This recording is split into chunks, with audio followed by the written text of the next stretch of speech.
Clint Cosgrove, Rivals.com, national recruiting analyst, coming back with the Coach's Corner podcast.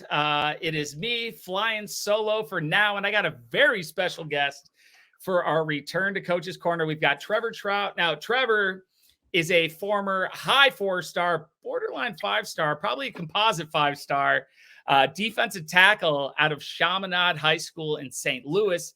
Ended up going to composite, USC. man. You guys dropped me down. You guys dropped me down when I got hurt, man. You guys dropped I got to me down tell you and this. messed up with the coaching bonuses.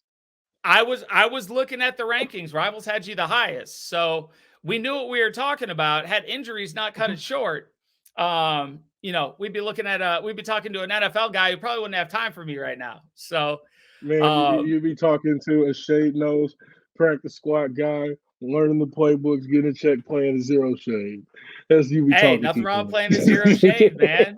Nothing wrong with that. Hey, Aaron Donald, I believe, lines up in a zero. So, hey, man, he gets players make plays, man. But so you went on to play at USC, had some injuries, still involved in the game. Now you're an NFL analyst for Wave Sports. Trevor, man, we first met when you were a freshman in high school, and hopefully that they can put this picture up of us standing next to each other. When I was scouting, met you as a freshman year, you had that blue polo on. We took the pictures, sent it out to the schools. The rest is history. And usually I have college coaches on here or personnel guys talking about their perspective of the recruiting process. I thought it'd be really good to kick things off with a guy who's been the alpha in recruiting, been through the process, had offers from everywhere, heard every coach's spiel, every you've seen it all from that side. And, I think it would give an interesting perspective, especially looking back. I know you kind of ran your own recruitment in a day where guys did not do that. There was no NIL, at least official NIL. But Trevor, thanks for coming on, man. What's good? Thanks for having me, man. It's a good day. I'm just going to talk about some ball and the process. You know what I'm saying? It's kind of funny. Like, again, I was just on Facebook the other day. I'm looking at this picture. And it's funny. I'm surprised you even remembered that. When we're in that office, I got these Sperry shoes on and a collared shirt and some shorts. And then I think I was probably 14 years old at the time. I might have. You were 14. Yeah. I was 14. And he came up. I'm sure we was like, there's this national scout I was going to see. Okay, cool, bet. You came and did your thing. I think you had a little bit of longer hair at the time. Dude, I looked at that picture and I was like, gosh, I looked greasy back then, man. My clothes didn't fit. I had just gotten out of coaching. I didn't know what to do with my life. So I was just trying to find my role, trying to find my way. Yeah, man. Hey, man, you built it. You did it. You're here, man. So look, you did it. Hey, did it, man. Yeah. And speaking of that, so gosh, I was probably one of the first recruiting guys that you kind of talked to. And obviously I didn't have any scholarships back then, but, we talked for years because I was in your school every year. I was at practice every year. We had kids. We had Reggie. You did. We had Andre. We had dudes, man. Like, these are dudes. So I got to think, like, today, they for sure are Power 5 kids now. Like, no now, question. like, when I see this whole stuff, I'm like, these dudes are for sure good enough. I thought they were good enough. Like, how I used to operate, Clint. Like, coaches came through the school. I was bringing my homies, like, hey, yo, this is Marcus Greer. Like, this is Jacoby. Yep. You know what I'm saying? Like, oh, big Jacoby, man. I ended up with pictures with all of those guys thanks to you. You were the young buck too. Man. But Trevor, tell me about, like, when you're a high profile kid at a young age. So, like, it really hit you probably starting freshman year because you already had the frame. You were a smart dude. You were nasty on the field, extremely intelligent, like I've already said. And, you knew what you were doing. But tell me about the recruiting process. What was it like for you? What are things that people really wouldn't know? What are things that people wouldn't want to know? And what is your take on just what you went through looking back at it now? Yeah. It's funny now because, like, I'm done playing, so it's like it's no big deal. But it's like, a lot of these coaches hate me. They have to recruit me, though, because it's part of the business. And it's like, look, if I'm like a top 10, top 15 defensive tackle in the country, like, if you need that composite top 10 class boost, like, everybody everybody wants to get that top class because then that's that bonus in your contract. So like this is what it was. Like as you know, as my process was ending, it was kind of weird because remember I committed to SC, and then like people were like, no, he's not actually going there. You know what I'm saying? And then like remember there was that weird thing that Barry Odom did at one time at the presser. He was like he said he was. I'm like I didn't say that, and I look back and I'm like I was 17 and that was happening. And like I'm like, that was not a normal thing. You know what I'm saying? And like I look back, like again, I ran my own recruitment, which is a thing like I don't think I've seen a kid do since then. It doesn't mean it was smart, but I did it. You know what I'm saying? And luckily, like, you know, everything was right and I handled my business. I was still able to go get to SC, get where I wanted to go.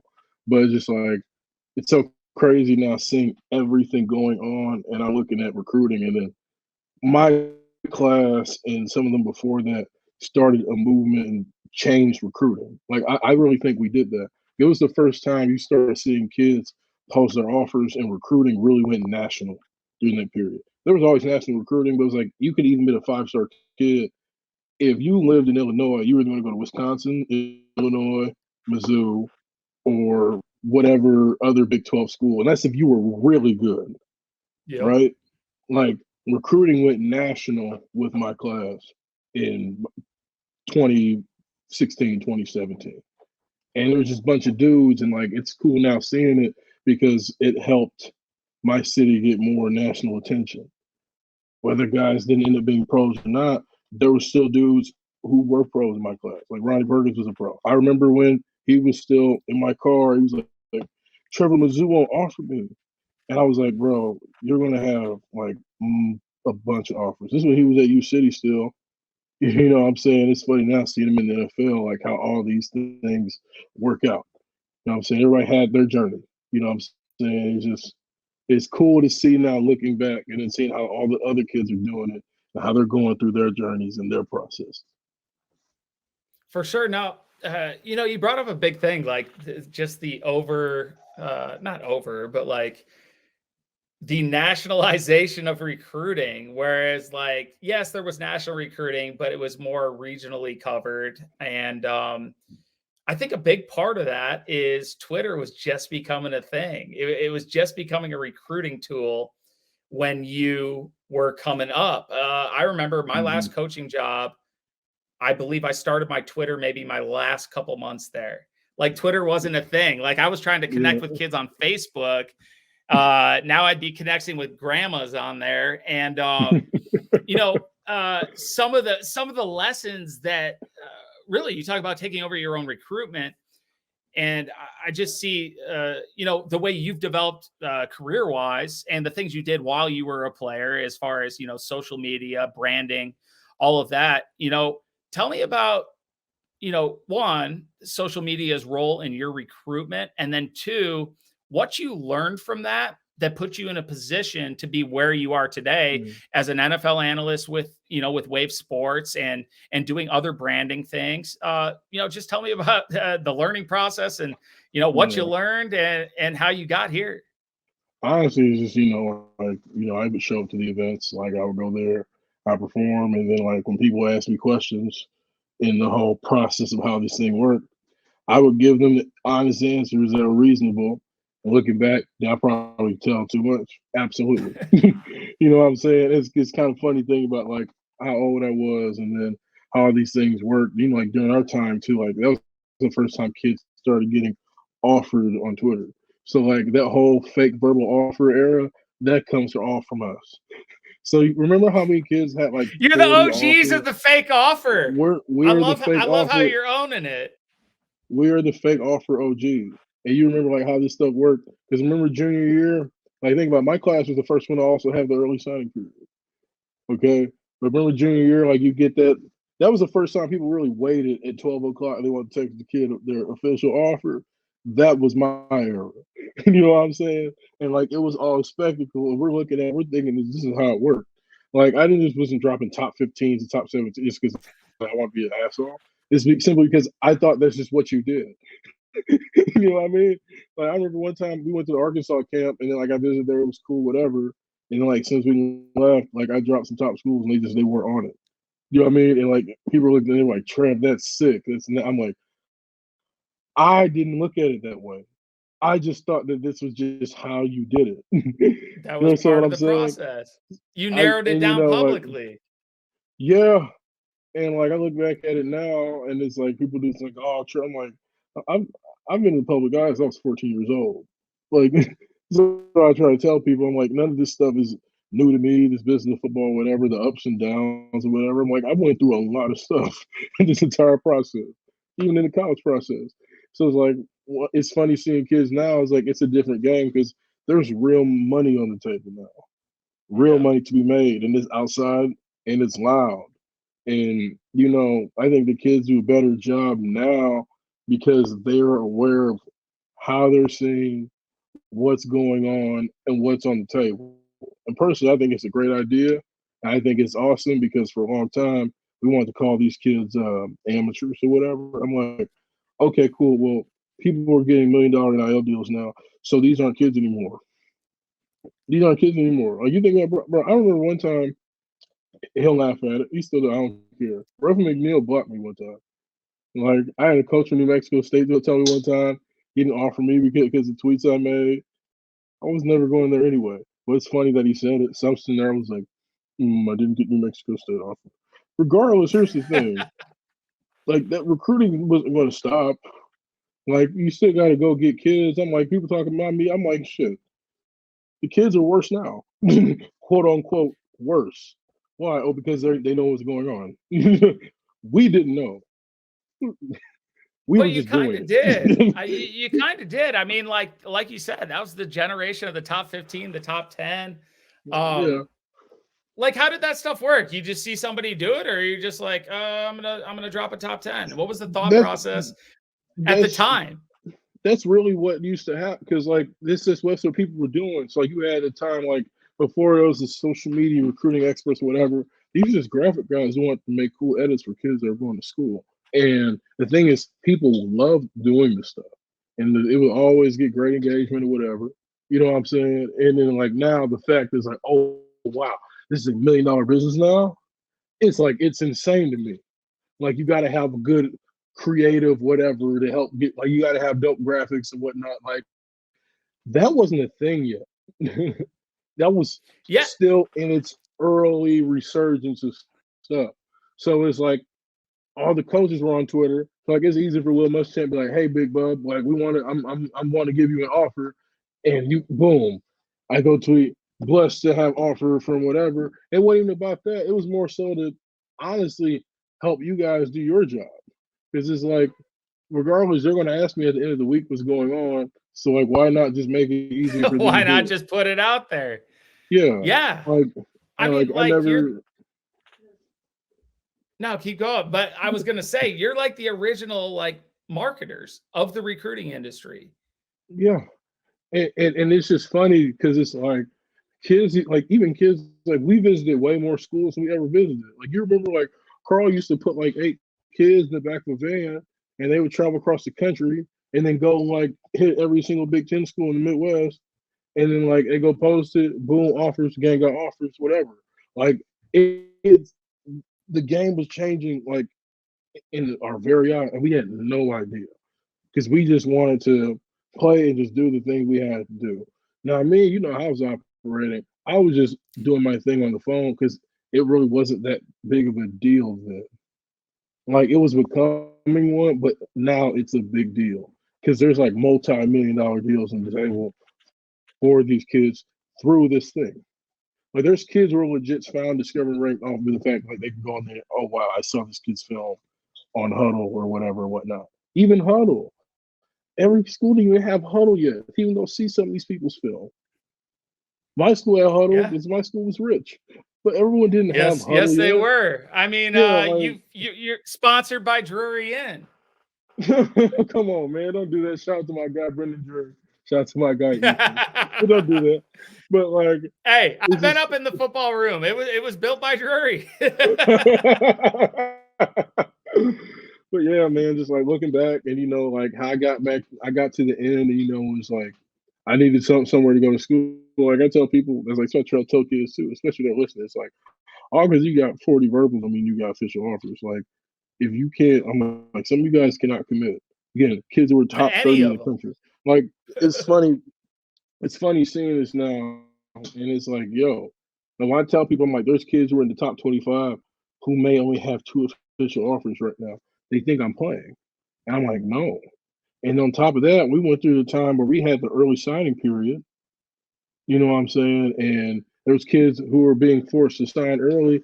Oh, you got to do this now. We got spots filling up, which we all know is not true now because we went through 5, 6 years If of you were this. good And enough, I mean, for some of those dudes, it was filling up. if you were good enough, yeah. There were some kids that ended up signing the school they didn't want to go to because they thought they wouldn't have any offers by the time they hit the second signing period. Because like I Yep. can lock them in right now. We're not taking any more DTs, whatever. Like again, this ain't just about my process. This is about you got to understand the dudes I came up with.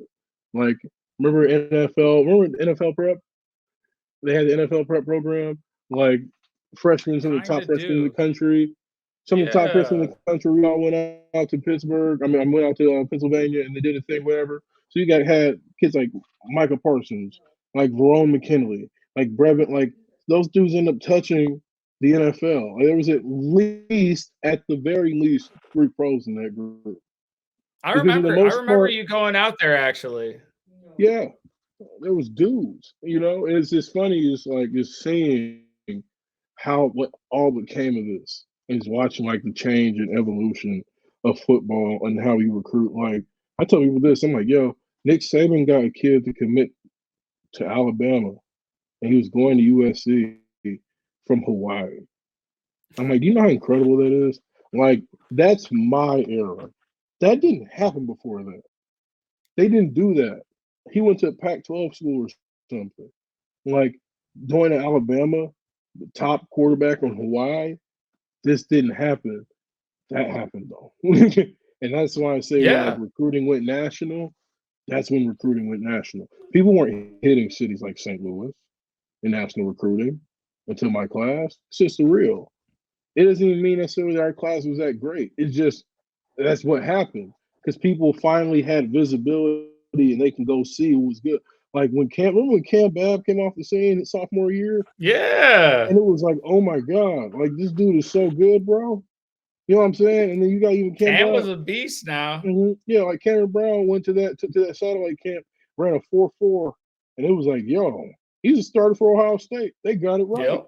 They never even Yep. never even had any film from him. You know what I'm saying? You had Ronnie Perkins.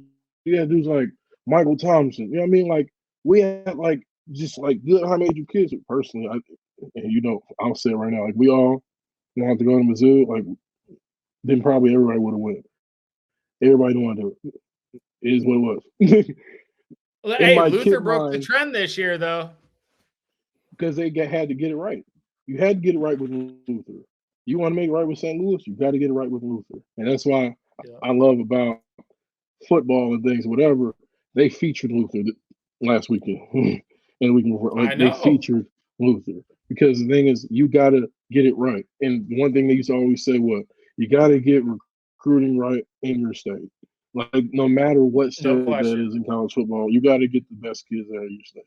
And they made sure they got that done. In the past, like it was tricky. You know what I'm saying? At the same time, They looking didn't back, go like to top players didn't go to Missouri. yeah, and on top of that, like like I think it's so different now with NIL stuff. It's like it's easier for a kid to be like, okay, look, if I don't go to the NFL, I got 450 Yeah. You're to sitting stay pretty home. if you're not done with it. You understand what I'm saying? Like I got high 6 figures legally to attend this school. It's a different game now. You know what I'm Totally saying? different. Like, oh, I get $1 million and I just got to be here and stay here for 3 years. Now, where it gets tricky is this, okay? That's what's so funny about when people talking about NIL or whatever. There's a lot of holes in NIL that we don't talk about. I'm gonna give you an example, Clint. I want to hear about them. If Let's go. if I go to a school and a collective comes to me and they say, we're going to give you 500 grand to come or $1 million from the school, but you have to stay here 3 years, right? who's to say the school's there? I mean, he's there for 3 years. Now, I understand this. The collectives and the schools aren't working together. So let's say he's not good. Well, they're right? not supposed to be, but aren't a lot actually working together? Technically, no. In a way, though, yes, they are. You know what I'm So the saying? Like collectives can be with the school, but the individuals cannot influence the school's decisions. Is that correct? the school. Here's the thing: like the collectives aren't really involved with. Like it's not designed to be involved with the school. The thing is to use that to have an agreement to attend that school. You understand what I'm saying? And it was a great. They're Yep. a good liaison, I think, too. So it's like if a player is like, "Hey, yo, like this is what's going on. This is what it is." Clint can come back, boom, bada bang. So this is what's got to happen to get this thing done. Here's where it gets tricky. Okay, let's say I go to a school, and coordinators changing, yada yada yada. I don't fit, whatever. Like, it's not working out. Not because I'm not good, but because it's not working out. It's just not a Let's good fit. say Yeah. Yeah, let's say they don't renew me for my third year of my scholarship. So I go to the collective and I'm like, okay, but I couldn't control that. Well, your contract says you have to be here 3 years. So that means it's automatically voided after you play 2 years here. Thanks and have a good one. So wait, can No this one's ever talked about this. legitimately happen? Think about it. There's deals that are being written that says for you to Yeah, be at I this know. school for 3 years. I know that some of But these if you big money release, guys have to be there 3 yeah, years. yeah, but if you release that kid, who's to say he's going to get all that money? What if they So stay he at the has. school? They say at the school they get the money, but who's to say that? Like I went to a school. It was at the time like it was like 4 year guarantee. If I go to a normal public school, not named Northwestern, and then like they end up like cutting me, and I get missed out on a bag, how mad would I be if I just didn't go to my home state school, take that bag? You know what I'm saying? And I went to another school. I had two offensive coordinators, and on top of that, I'm ass out, and I don't get paid after this decision I made, and I have an agreement with the collective. But the thing though is they can't be held accountable for that because the collective is not directly working with the school. They They don't have want to be a limited part of all of that. liability. Exactly. Well, then how That's it. about this? Mhm. If I'm a rising star and I'm a $1 million high school kid, uh, I mean, isn't it my representation's job to make sure that that does not happen? That's what's so hilarious about this because now we got kids in basketball is different. We got kids in football who have agents now going into college. Like basketball, that's not new. Football, that's new. That Yeah. is new, man. And it's like because if you're that good, you kind of need one. And it's like at the end of the Yeah. day, like we talk about I like mean, it's big boy amateur money. athletics. You better have Yeah, one. like we're talking about amateur athletics. I'm like, this is not amateur now. Like DJ Ukulele was on Dr. Pepper last year. This is not amateur sports. You know what I'm saying? So it's like Yeah. I'm not going to treat it as such. Like it's kind of like when you watch like a coach lose a game. When they lose a game, they go out and they say the kids did. When they win, they're men. When they lose, they're kids. How does that work, Clint? The You know what? kids I've didn't never do a good paid job attention to the today. verbiage like that, but that's a very good Yeah, point. but now you think about it, it's kind of funny. So it's like, okay, he's a kid when he's in high school. Once he signs, he's a man now. He's a man now. So, I know a lot of men who don't have 750K.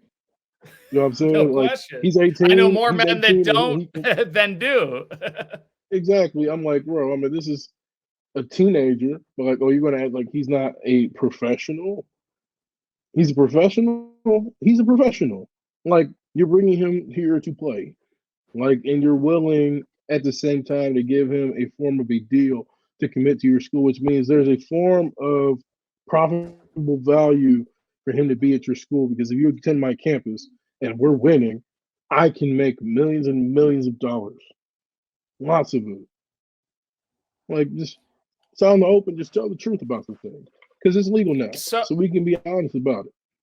yeah, we don't have to pretend like there's a random guy not on a car on a corner handing an envelope saying thank you for being a wonderful member of this community as Yeah. walking out of practice. But all right, so let's put you in the modern day NIL world coming out. Okay.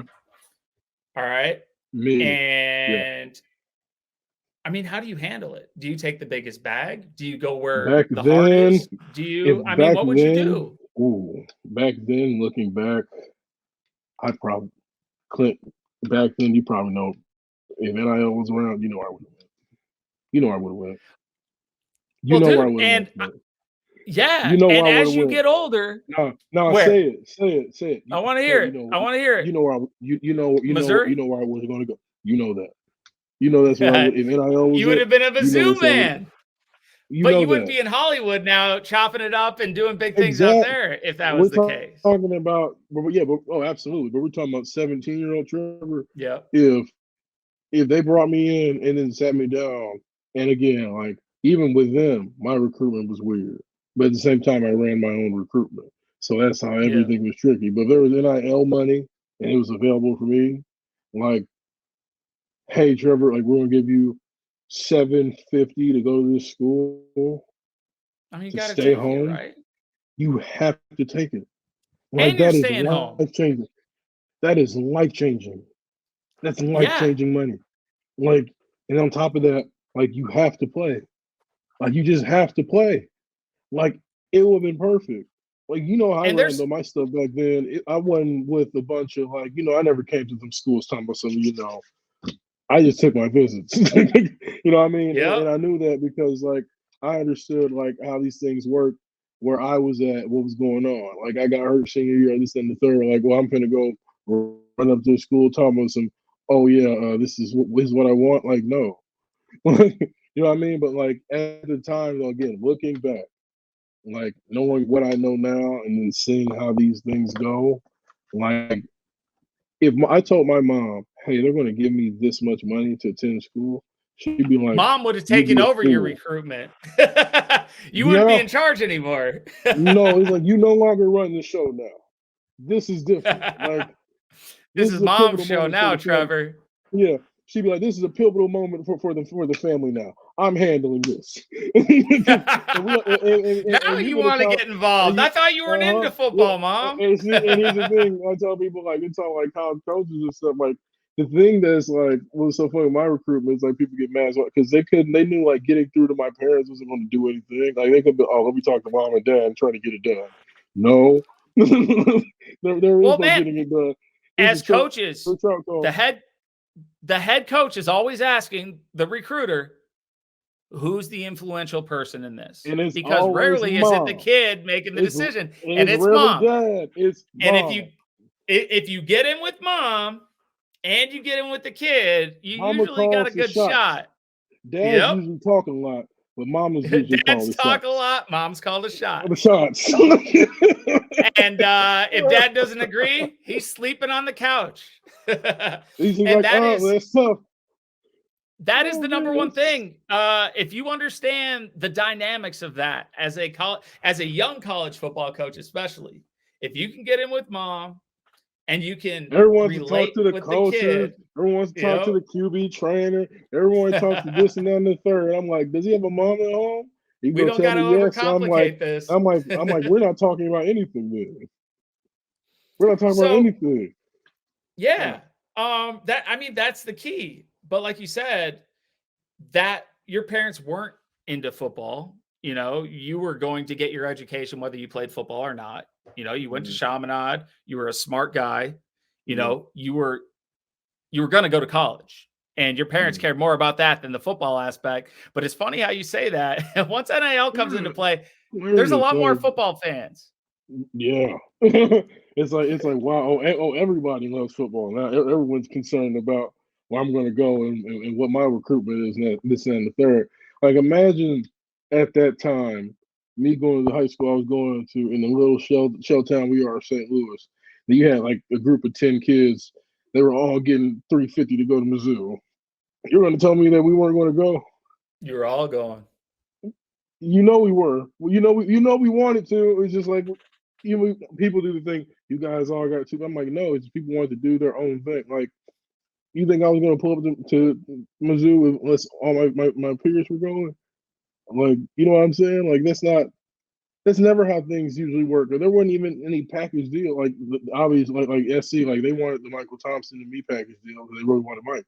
Mike was Army All American.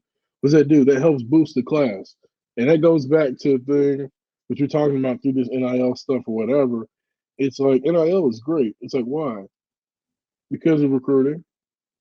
Like, bro, I saw like we have things called NIL evaluations. Y'all insane that is. It's hilarious. I'm not saying it's bad. So It's just hilarious. who does these? Like, is this almost like if a kid declares for the NFL draft, they get a grade, or are these just totally randos like throwing out an NIL valuation? Like, I'm not going to just sort of like put it down. It's just funny seeing it. You know what I'm saying? Because now it's like, okay, you can really control the market of players. So it's like if I go to you, Clint, and I'm like, hey, I got a quarterback, and he's top. Like, forget it. Let's put it all in the air. You worked in coaching.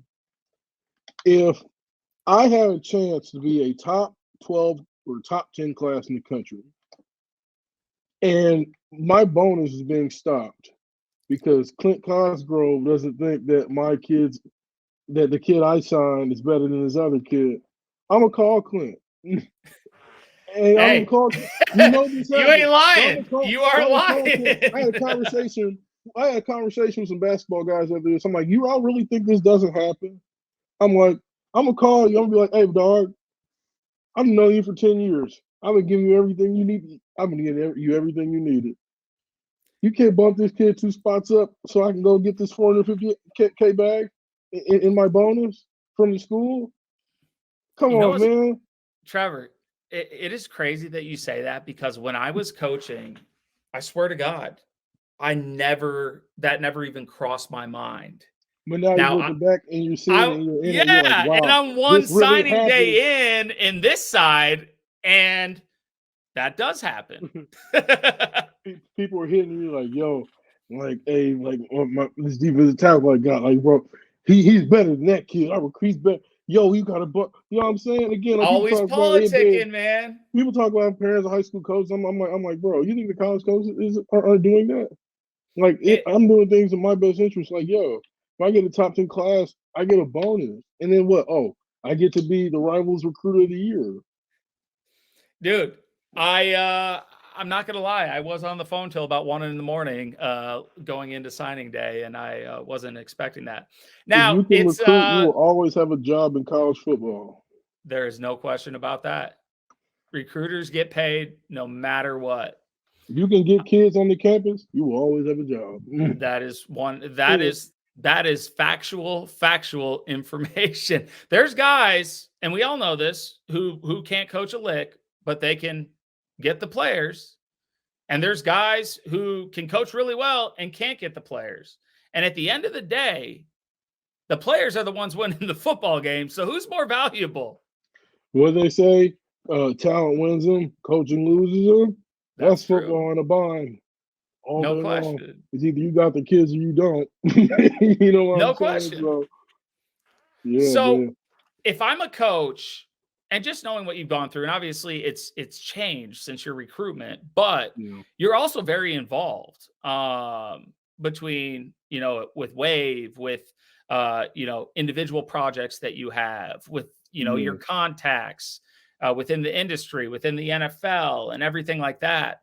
So it is a different game. And it may be hard to answer this question, but like, if you could give one piece of advice, no bag allowed, no NIL, to a college coach, what is the biggest mistake that they make when recruiting a kid? And what is the one thing that you think coaches should do that don't do when it comes to recruiting?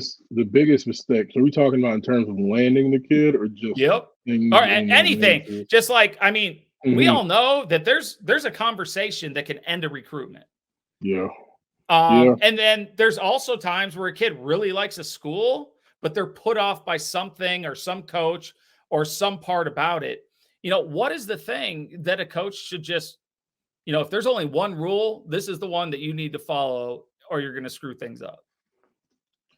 Don't go talking to kids, bad mouthing other coaches.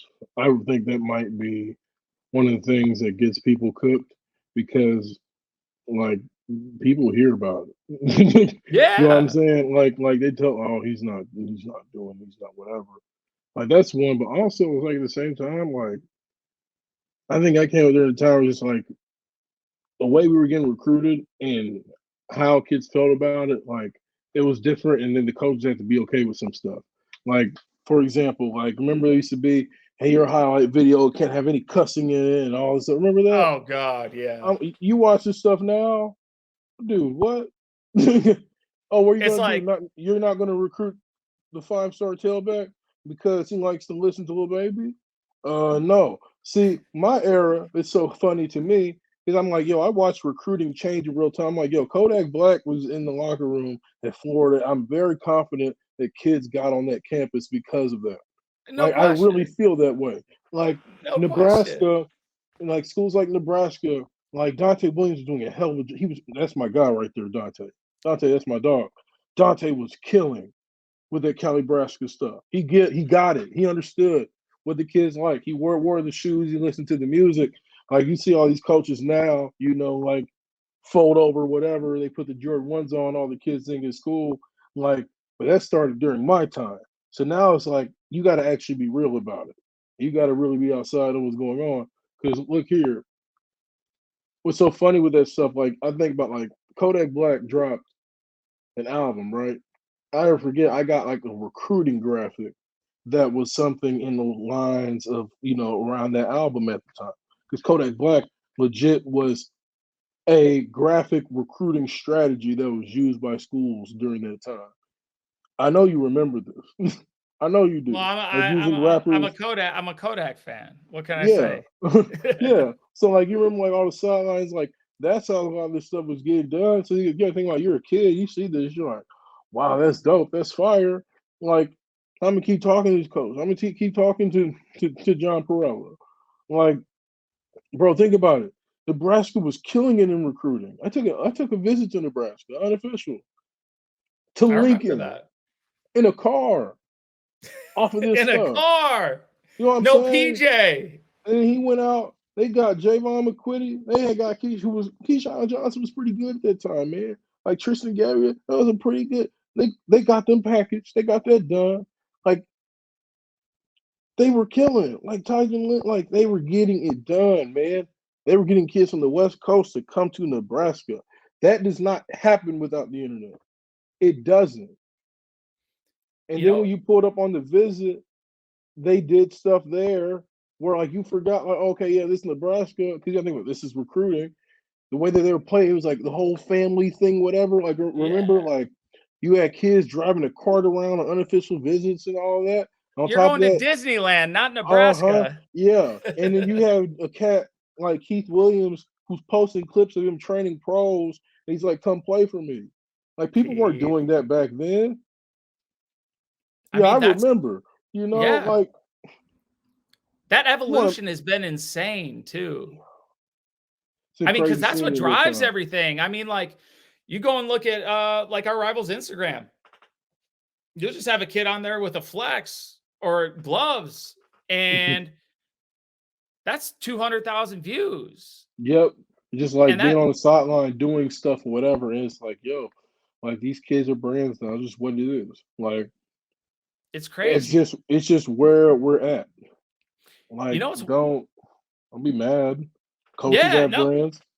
it's wild because like I was when I coached and I was young, but I guarantee you I was frowned upon because I did wear Jordans. I did, Now we got have a now we fade got and like 60 all year this old stuff. That men. wasn't football coach, Now we have that 60 wasn't year supposed old to be men. okay. Think about it. Now we have 60-year-old men walking around in Jordans for kids. As they should be. It's hilarious. It's hilarious though, because the thing is, they would never have worn that if it was not for recruiting. I mean, they're It pretty never would have comfy. happened.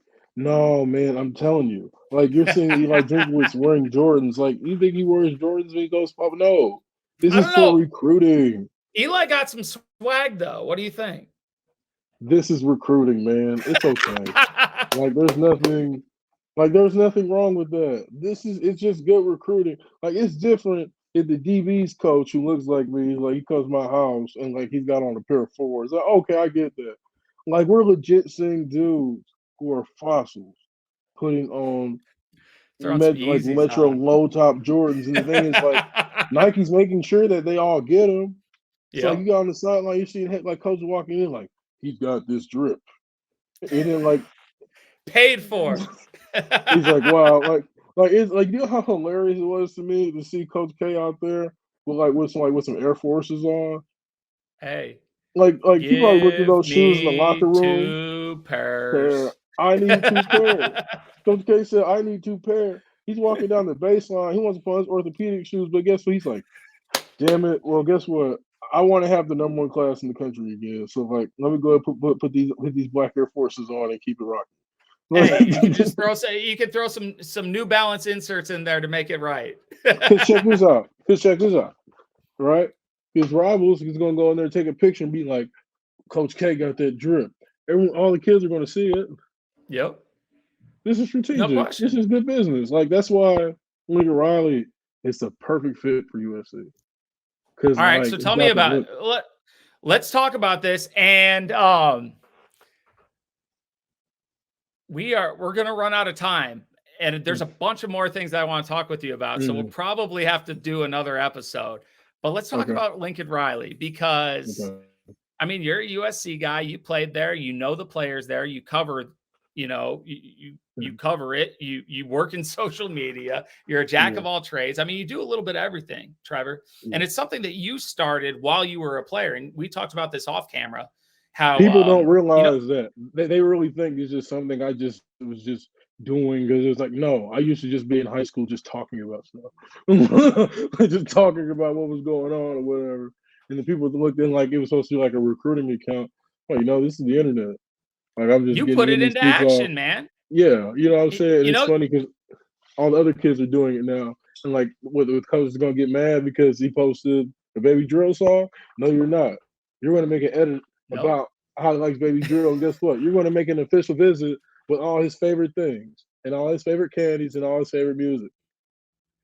Hey, you should do the rider for official visits. That actually might be a business that you could do on the side, man. Hey man, look. I mean, I know you got plenty, dude. I mean, you've turned what you did on social media and recruiting into what you do today. And one of the things we talked about was you weren't allowed to have a job. You weren't allowed to do the internships because you were doing football. So you created stuff on your own. And that's gone into today. And I do want to touch on that, but we got to talk about Lincoln Riley to USC. And you're saying he is the perfect fit. I mean, this is Oklahoma dude who was supposedly negotiating contracts. Now, word is, and it's funny that we heard the same exact thing. In fact, we know the same exact thing. We're tapped in, Clint. They got to come see us, Clint. They got to. Or the people we're talking to. But Riley was going to go to LSU. Now, it wasn't in writing, but that had pretty much been a verbal agreement. See, this is why I hate when people like, all the report. Oh, I heard, and I don't care what you heard. I'm telling you what it is. Okay, what it is. That boy was going to LSU. They were in the middle of the bowl game, and he was negotiating his contract in the middle of this game. And he was going to go there. And then a little birdie came out there and said, look, there's a new facility we're getting. We're going to give you a crazy bag. Bring all your guys. We got a nice house for you. Life's going to be good. We're serious. He's like, for real? They're like, yeah, for real. Oh, you're not going to pull up to USC? Oh, yeah, you are. And that's what kills me. Like people talk about, this thing about the Big Ten that we could not have foresaw. I'm talking, after the SEC's expanding and just got a crazy TV deal. I'm like, nobody knew that the Big Ten was about to lose USC, UCLA. Stop it. So, dude, I'm telling you. So he goes from LSU to USC, where you think he's the perfect fit. Why is Lincoln Riley the man? Does he have the swag? Is he Hollywood? And can you win with that type of football? Lincoln Riley is going to win because he knows the business. Like, He knows the kids he's recruited. He knows what he's asked them to do, and he knows what he wants them to do, and he understands too. Like even playing football, what you got to do. Like think about it. They put up 55 points on Rice last week, right? Did they not?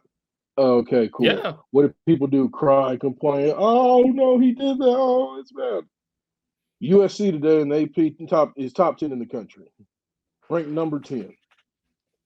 See, if USC ranked 55 on the team last year, they would have been like, oh, that's just Rice. But Lincoln Riley knows. See, look, cause check this out. This is why I rock with Lincoln, because Lincoln's about numbers and stats. There's no one who's gonna know the numbers and stats better than Lincoln Riley. And Lincoln's gonna Brandon. come into the meeting. Yeah, I had homies who play for Lincoln. He's gonna come in there. Look, we want to be 64% on third down. Okay, like this is what we're shooting for. We want to pass exactly in this game for about 275 yards. We want to get 115 on the ground. This is how we do it. And people are like, oh, is it because of the team? It's like, no. It's like, why? Because the thing is, when I go, and I want to negotiate my next deal, top 10 in the country, top 5, top whatever. These are bonuses I'm putting in my contract. You coach college football. Am I lying? So I'm gonna get Not my lying. bonuses from my top classes. I'm gonna get on top of that, okay. I'm gonna have all my stats lined up. No one's gonna ever say to me that I did a bad job. We're gonna be top 10 in the country in offense. Okay? Like he said, we're gonna be top 10 in the country. Like if there's anything, we're gonna go out 10 personnel and we're gonna rip your ass. And here's the best part about it. When I go watch USC on TV now, I'm a kid. I'm watching Big Ten. I'm in Missouri. Okay, I'm watching USC. It's nice outside. The colors are on. It's Hollywood. I'm seeing the rappers on the sideline, and they're running Yep. 10 and 11 personnel.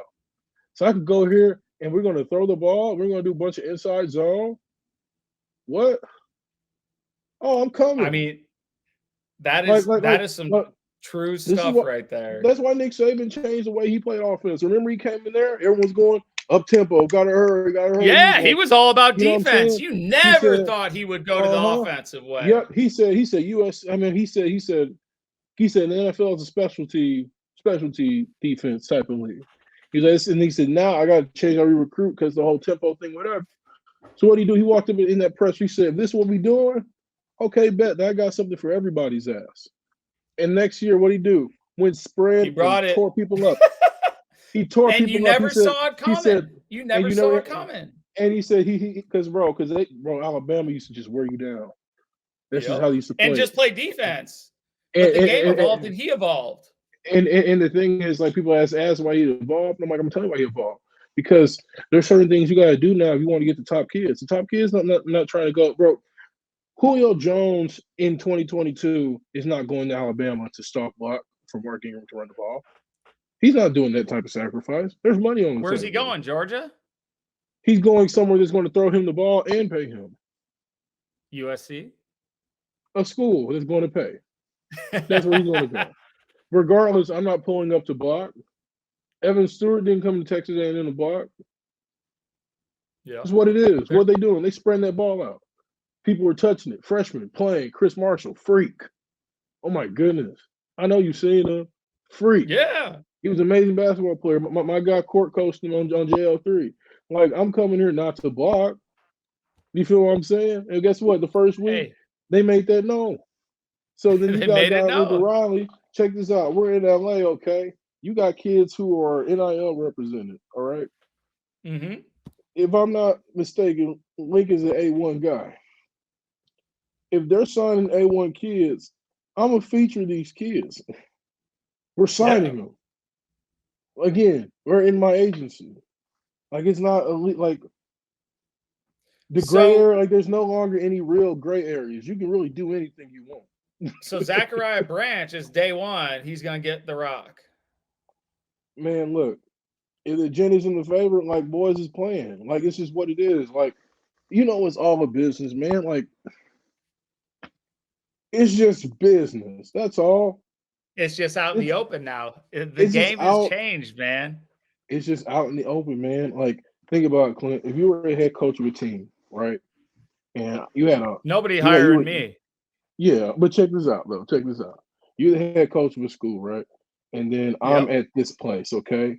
And then the place who I'm represented by they got 4 kids who are represented by in marketing out of high as seniors, and I'm under that same umbrella. You really think I'm gonna not use that to keep getting kids and get the elite kids to help me win games and not feature those kids that they're sending No me? question. No question. This is business. Because here's the thing, I want to do business with them again. And how many teams are going to be able to keep that up, though? Not a lot, but Lincoln Riley can. Yes, he USC can. Our 12 with the expanded playoff, are 12 going to be able to keep that up? All I know is this: USC right now, the narrative is we are top 10 in the country. The narrative. I do know, and we will be on national TV. And what's going to happen is over the next 2-3 years, there'll be a consistent playoff contender. It's like, why? Because people know what time it is. Like, people talk about the rankings and the AP, whatever. So I'm like, bro, all those people who are making those votes aren't watching those games. I know they are. There's truth to that. Like there was times where I know we for sure should have been ranked higher. Like we fell after beating Utah that one time. Remember that? Like Utah was what on the year top. Was that? Remember, I think Utah was ranked 3rd in the country that year, and they came up here. Well, Utah can play some ball now, though. Exactly. But no one ever said, "Hey, we're going to make USC top 12 because they beat the number 3 Utah." But Lincoln Riley's on that sideline, and he puts up 35 in a win. Who's to say that they're not going to do that? They sing Lincoln. Lincoln goes out. Lincoln's cool with Colin Coward. Lincoln shows his face. You know what I'm saying? Media He's one of the guys. Gets it. He's one of the guys. You know what I'm saying? And on top of that, like he grew up in this. He grew up in this, bro. Moving forward to be the head coach at one of these schools that's going to compete for a championship, that's going to have NIL in play and all this, do you have to be Lincoln Riley? Do you have to be the X's and O's guys? Do you have to be the marketing guy? Do you have to be the swag guy? Or can a guy who is a wonderful football coach like Brian Kelly, is he going to be able to compete with a guy like Lincoln Riley for a national championship? Here's what I will say. The hardest thing now is, number 1, getting kids, and 2, keeping them. Keeping them used to be the easy part. Because I don't know. It's always been hard to keep kids because none of them are always happy unless they're the dude. But the thing is, though, you got that 1-year transfer for, like, you get that 1 free transfer now. So everyone's like, ooh, you know what I'm saying? You can go wherever. Like, it's free agency. Exactly. It's like, how am I going to keep my player? So it's way harder now. So it's the getting and the bidding wars of kids, and then you got on top of that the keeping them at the school. If there's any guy I can think of who that was available that can know how to do that, on top of that, manage that storm, how the storm gets managed, that's how they do it. I got nothing to do with Lincoln's the guy. But regardless, though, it's just good business, and it is business. And the thing is, like, to be here, bro, like, coaching USC, dog, it's a lot of attention. But the thing, though, at the same time, when he's walking around the campus, no one's going to bother him. Like, when he loses a game, no one's going to go egg his house. And that's a level of peace that is people true. won't. Because you're in Hollywood, dude. There's nothing worse than looking over your shoulder in a small town where you're the biggest thing there. And I get that. And, you know, one of the things that I, you know, as a, you know, growing up, like I wanted to get recruited by UCLA, USC. I just didn't. I just loved Hollywood. I saw the celebrities on the sidelines and all that stuff. But the one thing that I always thought, I was like, football will never be king out there, you know, because there's so many other things. There's so many other celebrities. But you bringing that up, that nobody's egging his house or putting for sale signs in if he loses, that, you know, there's more than that. And I think that's very attractive as a coach. I don't know how attractive it is as a player, but if you win and you have NIL and you have swag and you have a national brand, I think that all plays itself out. Yeah. So, and on top of that, like, check this out. Like, I'm making sure I get NFL guys and we're perennial in the top 10 and we're competing in CFP. Like, look, Lincoln can go to kids' houses and be like, yo, I got pros. He does have pros. And we play an NFL scheme or whatever, and we're going to showcase, like, you do well. Like, you're a 3 technique here. Okay, cool. We don't just fit gaps. We let you go get quarterbacks. We do a lot of slanting into gaps. I'm saying, oh, you're a receiver. How much of that is a recruiting pitch versus what actually happens when you get on campus, Trevor? See, the thing though is like when Lincoln Riley's talking to you was different. Lincoln Riley's gonna walk in with them Jordans on. He's gonna talk to your mom and see what's going on, and he's gonna know who's the one that's calling the shots. And we're out here in California now, too. What?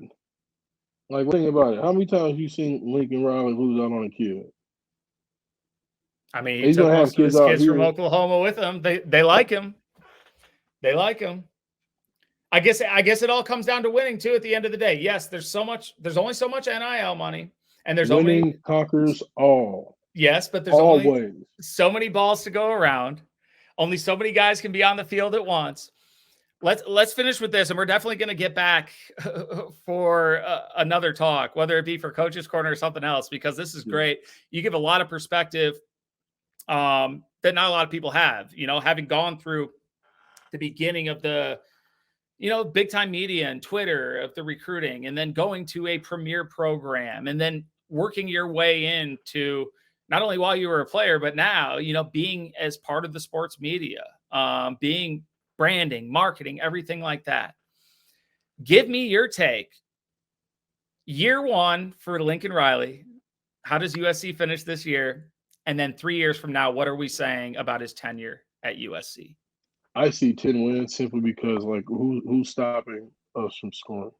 Like, I'm not going to lie about anything else. I'm simply saying, like, looking at the schedule reasonably, I can't say 10 wins is unrealistic. It's just I'm amazed that they're going to give us a chance to get into the college football playoff. Like, I'm not going to lie to you. I woke up this morning, I saw we were ranked number 10. I was like, wow. Because, like, if we played 55 on Rice week one when I was there, they wouldn't even respected us enough to make us top 10 in the country. But now it's different. It's a different look. It's a different feel. It's fresh. And the guy on the headset is a guy people know.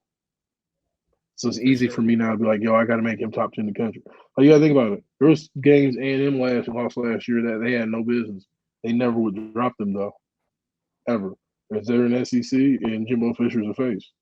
Like, it's PR and narrative. Like, it has nothing to do with football. Again, these guys who are ranking the AP are not watching these games. PR and narrative. So if I lay 55 on this school week one and they rank me 10th in the country, like, who's going to say anything? So that's why I was like, why I say Lincoln gets it, because Lincoln said once they started scoring, he said, we're not going to stop scoring. We're going to keep hanging it on them because I know how this goes. He used to do it in the Big 12. Because the thing they would get like, oh, the Big 12 is not very good. That's, which is true. That's fine. So he would go, okay, cool. Since the Big 12 is not very good, but you guys still won't want to mess with my AP CFP ranking, I'm about to lay 50 on these boys. So you're going to feel me. And I'm going to look at all the stats after the game we're going to talk about in my show on Monday, where we do, because every head coach has a show that they talk to the fans out about what happened. He's going to say, we're top 10 in the country in this. We're top 5 in the country. We're top in the conference. We're top in whatever. And what happens is the guy who doesn't watch the game, the writer gets to pull out his pen and be like, oh, well, he said that. It doesn't mean he's wrong. It's just part of good business.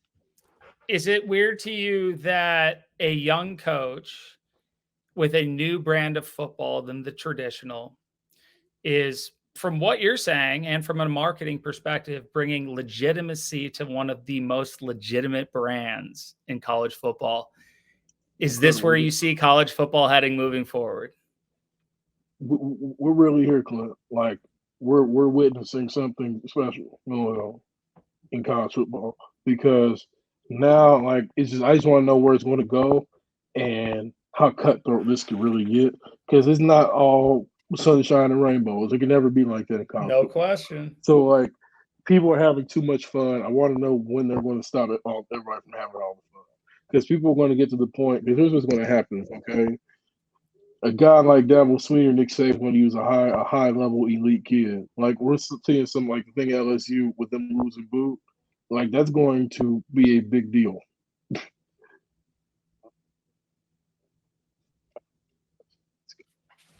I lost you. Like, yeah, I lost you for a second. I couldn't hear you. Look, it was tricky, but I'm saying those like like how you're hearing the thing. Look, I'll be real with you. Like I was confused for a second because I was like, "Are we going there? Yes, no." I was like, "Okay." So boo. I was like, "So boo." Potentially, he's like, "Look, I'm not gonna mess my money up over here. I'm going." Like that's honestly, I think the pandemic did so much for football because kids they're in the I ball mean, it games. They're changed like, it in a million different ways too.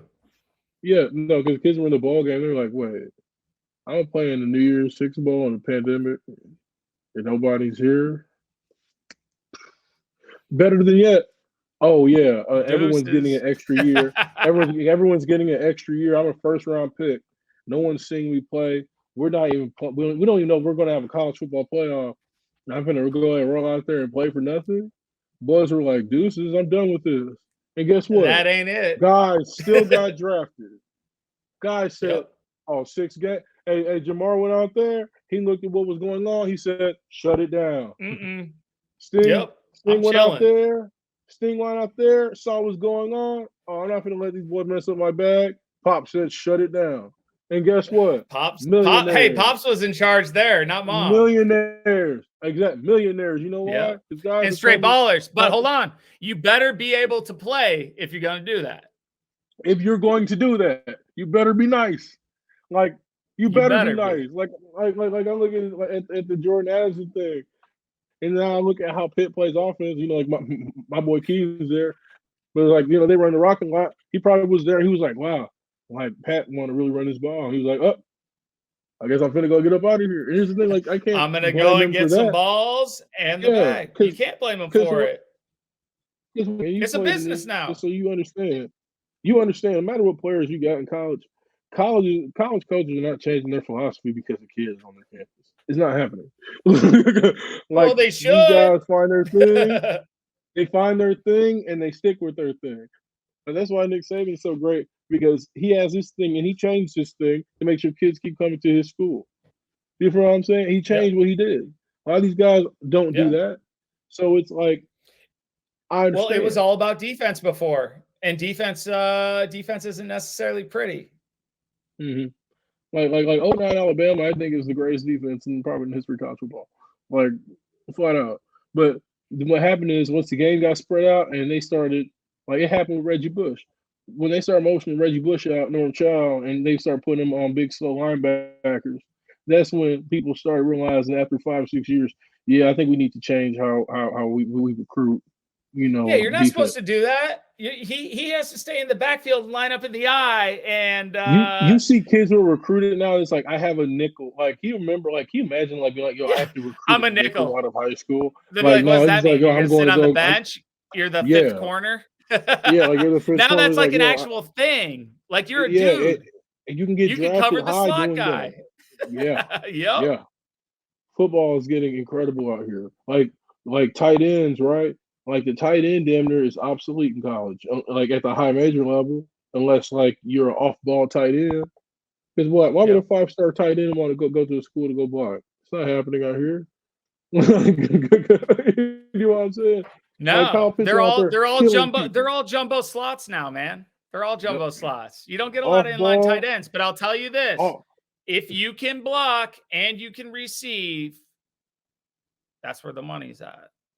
Hey, I got a homie right here.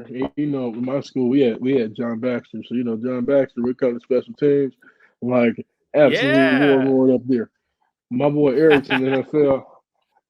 My boy Eric's in the NFL right now. He's a doctor. Eric who? Eric Cromano went to Danville. And I talked to him out. I told him, I said, John Baxter got you a check. He was like, I know. If you're a tight end that can play special teams in the NFL, they'll let you hang around it, but especially if you can snap. Yep. Especially if you can snap. That's where it's at. Well, that's what we talk about all these athletes in college or whatever. I'm like, yeah. No, I mean, and think about all the freaks that don't make it, man.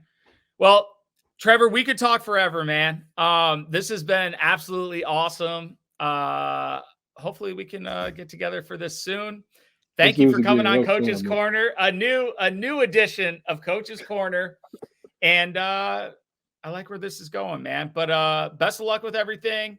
When I have you back on, we'll talk some more about your what you've been doing as far as, you know, your NFL analyst, your social media stuff, your branding. You know, this is a guy right here, guys. You know, for you young recruits, if you want to follow somebody who went to college and not only got it paid for and got to play, and probably would have played longer if it wasn't for injury's sake, but made the most out of the opportunity. It wasn't told, oh, I'm a football guy. No, you made yourself an everything guy, and you're reaping the benefits now. And with the platform that a player at a big school has, there is no reason, especially if they're intelligent like you, Trevor, that other guys can't follow in your footsteps and use you kind of as the blueprint of what can be, even if you get hurt, even if football doesn't work out.